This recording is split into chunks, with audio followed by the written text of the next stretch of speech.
Dili ka mag-worry because you know that your God is very powerful. No, giubanan ka sa imong Ginoo nga powerful. So dapat dili ta mag-worry. It's okay not to be okay.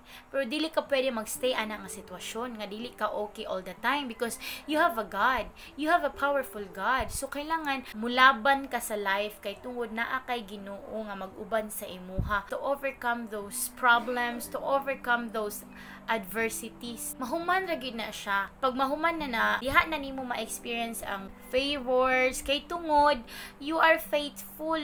No, faithful kaayo ka sa Ginoo nga bisan niagi ka sa problema, daghang kay kagiagian ba. Grabe, kung sa kuan pangit-ngit kaayo ang imong giagian pero ning go lang ka kay tungod kauban nimo ang Ginoo.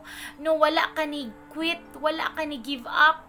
Nagpadayon ka kay tungod kabalo ka nga giubanan ka sa imong amahan nga gamhanan.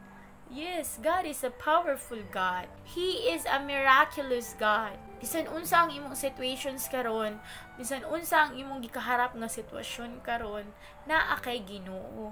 Naatay Ginoo nga mo-solve ana. I-surrender ang tanan sa Ginoo and God will do it.